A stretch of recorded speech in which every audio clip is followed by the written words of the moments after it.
اخف واحلى سلطه ممكن تعملوها في اول يوم رمضان هي سلطه الفراوله بالجرجير. بتكون حاجه هاديه كده جنب اكل اول يوم. ما خدتش مني وقت لاني استخدمت كل حاجه جاهزه، ودي مكونات السلطه: جرجير بعين جمل وفراوله حمراء وبيضه، برتقال احمر ودريسنج من جرين هاوس، بنجر وجبنه سوري. وكده المكونات كلها جاهزه. هنعمل السلطه في 5 دقايق بالظبط.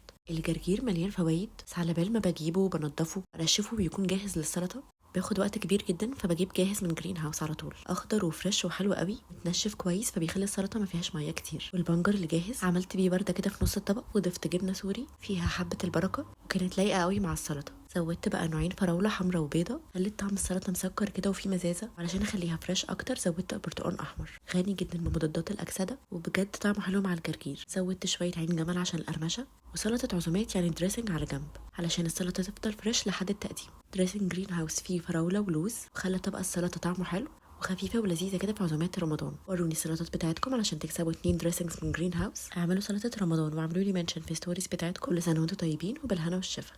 تاني سلطة في سلطات رمضان تنفع للفطار والسحور. في أكل كتير بيتبقى من الفطار للسحور، علشان كده فكرت أعمل سلطة خفيفة مكوناتها هادية ومش بتاخد وقت وبتريح المعدة. جهزت المكونات عشان ما اخدش وقت كبير في السلطة، وحاولت بقدر الإمكان أحط مكونات قليلة بس تكون لايقة على بعض. ودي أول مرة أضيف قراصية للسلطة، قلت أجرب أشوف طعمها عامل إزاي. اخترت الأمريكان ميكس من السلطة عشان في حاجات كتير: خس وجزر وكرنب بنفسجي وفجل أحمر، وكله مغسول ومتقطع وجاهز على الأكل على طول. كمية حلوة جدا ومناسبة جدا لسفرة رمضان أو العزومات. السلطة ما فيهاش ولا نقطة مية، ودي حاجة حلوة قوي علشان الخضار ما يتبلش بسرعه. عملت جبنه قريش بالسماق وحبه البركه والزعتر والسمسم.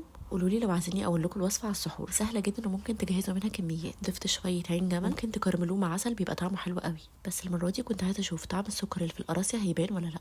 وبجد يا جماعه دي اول بس مش اخر مره هحط قراصيه في السلطه، لان طعمها تحفه وكمان كانت لايقه مع الدريسنج. فينيجرات التين وعين الجمل مع خل البلسمك. رجوا الازازه كويس وضيفوها في طبق على جنب علشان تضيفوه وقت التقديم على طول. وكده نكون عملنا طبق سلطه كبير ينفع للفطار او السحور، حلو قوي في رمضان. ما تنسوش تعملوا سلطات. وروني السلطات بتاعتكم، واحلى سلطه هيكسبوا 2 دريسنج من جرين هاوس.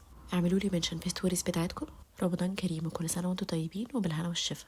سيزر من احلى السلطات اللي بحبها في عزومات رمضان. مشكلتي الوحيده ان ما فيهاش الوان كتير، علشان كده عملت بينك سيزر دريسنج بمكونين بس. مش هتتخيلوا مكوناتها بسيطه ازاي. كل اللي هتحتاجوه ميكس خاص جاهز للاكل من جرين هاوس، سيزر دريسنج. وعلشان اعمل لون بينك طبيعي زودت بنجر، فراخ مشويه وهقول لكم الطريقه بتاعتها. وكده المكونات كلها جاهزه، بجهز الطبق في 3 دقائق بالظبط. وعلشان كمان ازود الوان في السلطه استخدمت خاص باكتر من لون، وزي دايما ما بقول لكم كل ما زادت الالوان زادت الفوائد. وبعدين الفراخ المشويه سبتها ترتاح شويه وقطعتها وضفتها على السلطه.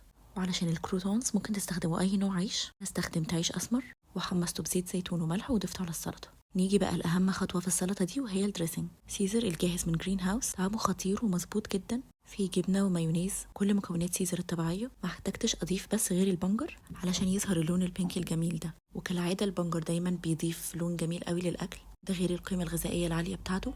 والاطفال دايما بيحبوا الاكل اللي فيه الوان كتير. ولو عندكم عزومه خلوا الدريسنج على جنب، بس انا حبيت اضيفه على السلطه عشان اوريكم شكله حلو ازاي. وكده بقى عندنا سلطه جاهزه فيها الوان كتير، بروتين موجود في الفراخ ونشويات موجوده في العيش، وتنفع جدا كوجبه كامله. قولوا لي بتحبوا تعملوا السيزر ازاي، وابعتوا لي السلطات بتاعتكم علشان تكسبوا 2 دريسنج من جرين هاوس. وقولوا لي ايه السلطات اللي بتحبوا تعملوها في رمضان. كل سنه وانتم طيبين وبالهنا والشفا.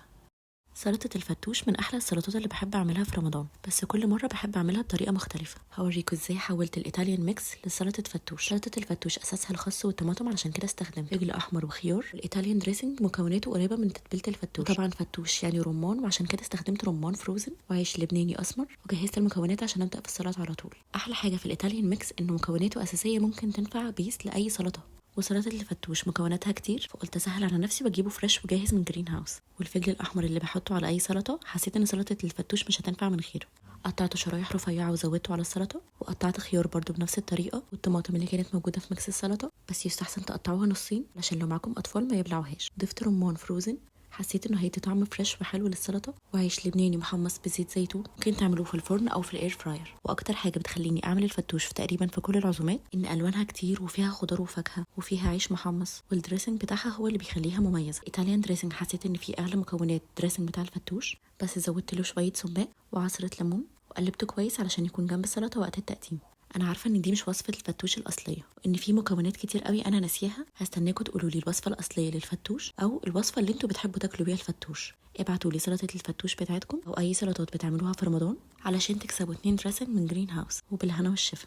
لو حابين تعملوا سلطة في رمضان وتكون مش تقليدية، السلطة الآسيوي من أسهل وأسرع السلطات، ولو عندكم أطفال هتعجبهم قوي. جهزت المكونات وحاولت أخليها بسيطة على قد ما أقدر.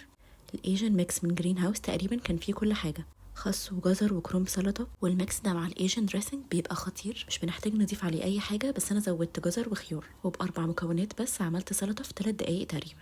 لو حد بيحب السلطات الآسيوي يقولي ممكن أضيف إيه تاني للسلطة، وبعتولي طريقة أحلى سلطات آسيوي بتاكلوها. بدأت بميكس الخضار، كان كله ألوان وشكله حلو قوي، وهو كان موجود فيه جزر بس أنا زودت شوية جزر من عندي. الجزر متقطع وجاهز للأكل على طول من جرين هاوس، والفكرة دي لذيذة قوي للأطفال لأنهم ممكن ياكلوها كده مع الدريسنج زي ما بيحبوا البطاطس والكاتشب أو الجبنة، بس الفكرة بخضار ومكونات طبيعية أكتر. قطعت الخيار زي الجزر، وحسيت ان طعمه هيبقى حلو قوي مع الدريسنج لانه كمان فيه زنجبيل وصويا صوص وزبدة فول سوداني، وده بيدي للخضار طعم حلو قوي، وكمان فيها عسل وسمسم.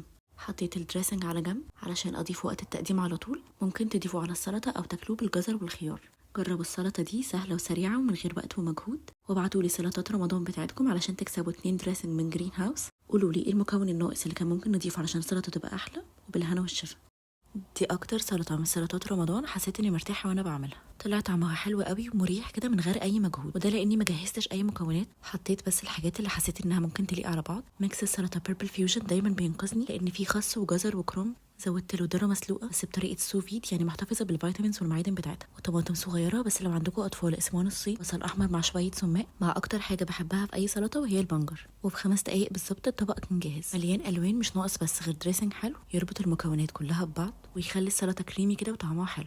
ضفت فرنش دريسنج لان فيه طماطم ومايونيز، وطعمه الكريمي مع المكونات المقرمشه للسلطه، قوام الطري للبنجر والطماطم، والطعم الحلو اللي في البصل والسماق، لقيت السلطه مش ناقصها حاجه. حلوه قوي في عزومات رمضان. هاتولي السلطات بتاعتكم عشان تكسبوا 2 دريسنج من جرين هاوس. جربوا السلطه دي وقولوا لي رايكم، وبالهنا والشفا.